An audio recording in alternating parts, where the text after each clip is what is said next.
Good morning, everyone. Today I wanted to do a very brief video discussing the differences in noise level compared to our Anatol Titan and then our Anatol Volt. And I'm hoping that it's not so much on my forehead because I usually do in selfie mode.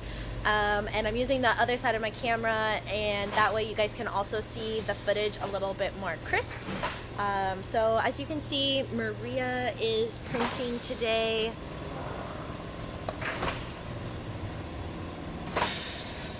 As you can hear, the air is pretty loud. I'm gonna drop down.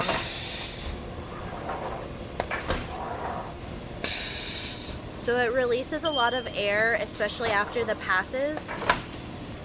And the heads do make a lot of noise as well.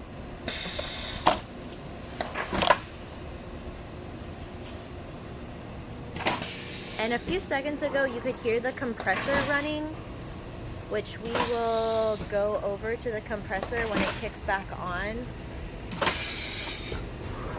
So all of this are all different pieces that correlate to having an air-driven press. So we constantly are having to drain that out because buildup and fluid get in there. We also have this to help release air. And also moisture. There's a mechanism on here that releases periodically whenever there's a lot of buildup in the lines. A lot of people talk about having a chiller, but we just run directly to our compressor, which we keep in here. This helps try to keep the noise down a little bit, but it's not necessarily the best. We run a pretty big compressor and it still has to kick on very often. We don't run a chiller. We had a chiller. We are running into some issues with that. So we just have a regulator here. And then we have the air release regulator up there, as I had previously shown you guys, which again releases moisture. You can already hear that there is a slight air leak even from there. So the noise kind of starts from here. But there's an air regulator up there. And another regulator down here, so you can hear. It's pretty noisy, makes a lot of noise. Waiting for the compressor to kick on because the compressor alone makes a bunch of noise. You can also see the amount of dust buildup. This is each week we clean these, but we print a lot of apparel. But each week we're constantly cleaning these out. It's probably almost time for new ones. We try to get some new ones every year, but they just build up very quickly with dust and debris. And Raina's over here stacking per usual, quality control. We have gas dryers. I've talked about the dryers a little bit in the past. Same thing, a lot of maintenance all the dryers require. We have a really bad problem with dust buildup. You can see we have extra filters added almost everywhere that we are constantly changing and cleaning out. We're also next to a concrete facility, and that causes a lot of noise. So now the compressor is kicked on. You can hear it. It is loud, like so loud. Even with the door closed, the compressor is really loud. And we don't have our compressor completely too far away from where Maria is printing, just so that way if there is an emergency or a problem, you know, we can just quickly have access to that. Also, since Maria is printing, you can, like I said, you can hear all the noise. We have our Volt will be running here in a few moments as well, and the Volt, we're going to show the comparison where Maria's not going to print and we're going to shut off her air compressor and show the Volt in action instead. So Maria's already done printing, and I also wanted to just like kind of discuss some maintenance things that we've had to replace pretty frequently on our air-driven press. And these are just like rapid use, constant use items, which are those air regulators. Luckily you can get most of them at like Home Depot or Lowe's, but they do build up with gunk and iron, and I'm not exactly sure what's all in the airlines, but somehow a bunch of moisture gets in there and causes problems. So we do have to replace that stuff pretty regularly.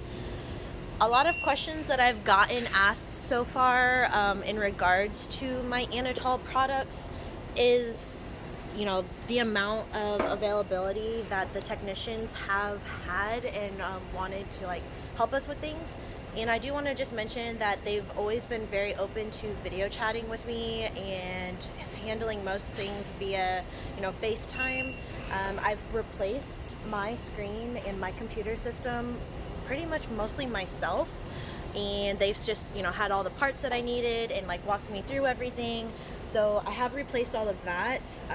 We've replaced the wiring harness.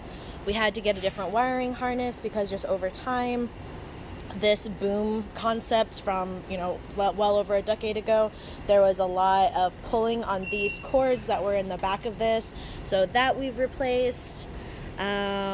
A lot of different items like electrical things have gone bad, like down there in the servo, which could potentially happen with like any item. But Maria's press is 100% off right now. The air is completely out of the machine, so you can see it's just stagnant. There's no noise. But we do have Richard over here printing on our Volt.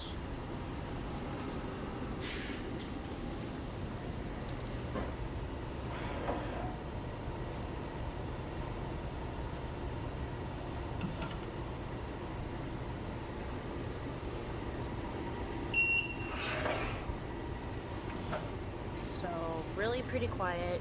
Flash is very quiet. We'll go over to one of the heads.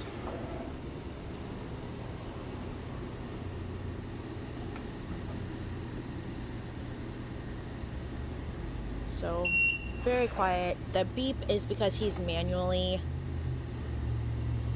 going around versus having it set on automatic. So that's why the machine is beeping. But you can hear the homing device, the indexer, the servo, whatever you want to refer to everything as.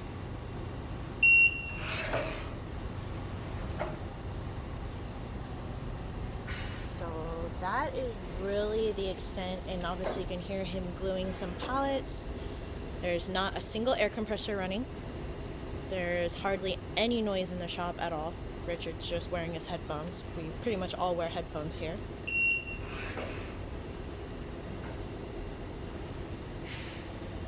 And same thing, Rena's down here at the end. Quality control as always. This is just a simple 2-color custom PMS job that we're doing.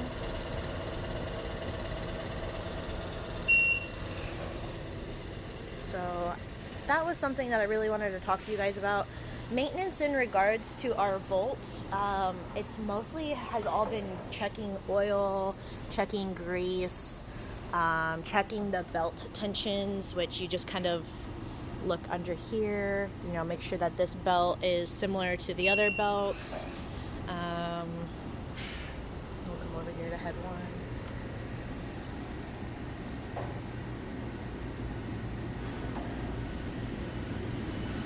There's way more road noise outside than there is of this machine making any noises whatsoever.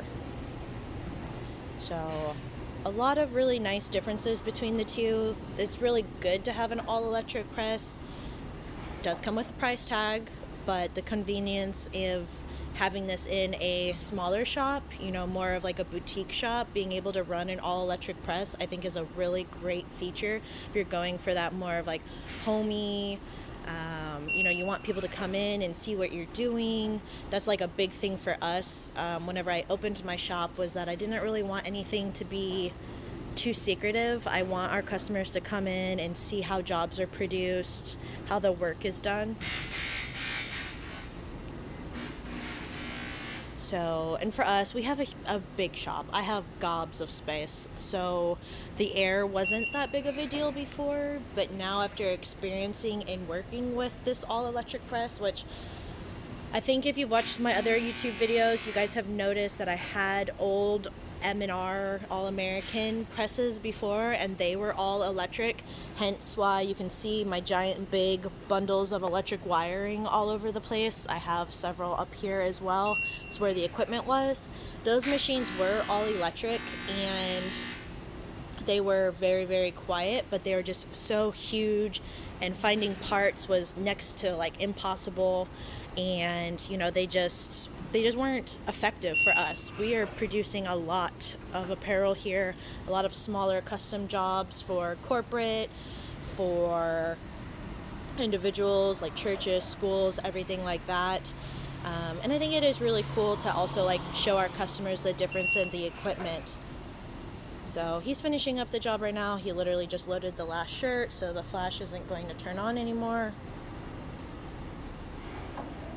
But yeah, I think that's it. I actually decided, since his press was off, I wanted to go ahead and talk about a few other pretty cool features that we've had since the Vault. Our Titan is outdated. Yes, it prints wonderfully. We don't have any complaints about that. But the technology behind this, we do have the laser system, so now we're able to expedite pocket printing, location printing, things like that. Same thing with in regards to maintenance. This has mostly just been greasing, oiling. There's typically like a little maintenance icon that pops up right there when you need to check in on stuff. As you can see, we've already printed over 30,000 pieces since we've had this machine.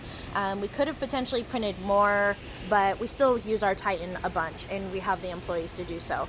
Something that I would recommend to somebody who has more than one employee, or somebody who's training to be an assistant or something like that, is spending the money on the 9th head, or however many heads you may potentially have, is really getting that feature, because we don't have that on the Titan, and we have the amount of employees and capable of having somebody be a puller, as you guys saw in my mask video. So that just like helps expedite income, you know, at the end of the day, or people going home early. I don't really focus so much on people leaving at 5 o'clock. I'm focused more on leaving when the work is done for the day. On here you have tons of machine settings, you have pallet settings, you have the timing on the pallets for your heating and everything like that. So for us, because we're dealing with a lot of the elements, we just kept a consistent, you know, pallet heating or flashing time versus dealing with pallet temperatures, because our shop is mostly obviously dealing with outdoor elements. So that was like a big thing for us, is just really learning all this information about this press, which we haven't even learned it all. And I want to show you guys my other electric press that we don't really use a whole lot, but this is a really, really, really great machine. I forgot that it wasn't plugged in. This is our all-electric Anatol Prodigy. We use it mostly for sleeves, like sleeves, one color masks that are not 2-layer. We don't use this as much, only because, like I said, we really will try to focus on stuff that we're able to print on here, which is sleeves. That's our, you know, money maker in this regard. And I think that's really important when you're considering buying products for your shop, is what is going to make your job easier and expedite the jobs that you have, and how quickly and effectively you are able to make profits from those jobs. So these are the original pallets. These, again, we haven't really used these very much, but these are the original pallets for you know, I guess if you want to print like small toddler shirts that are 1 or 2 color. Our Prodigy is really only set up for 2 colors with 2 flashes. So, and we have a pull and pick station, but we really use it for sleeves. It is really the job. But this thing is super, super quiet. Same thing, you know, if you need to index, dead silent. Like, can't hear anything. Same with the heads. The heads are all electric. Okay, to film this head over here.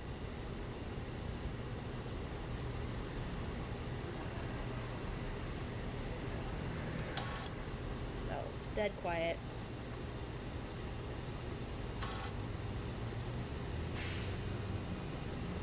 So I just wanted to kind of like bring this up and mention to you guys, this is a really great alternative if you're printing a lot of 1-color baby onesies, or finding yourselves printing tags or sleeves a whole lot.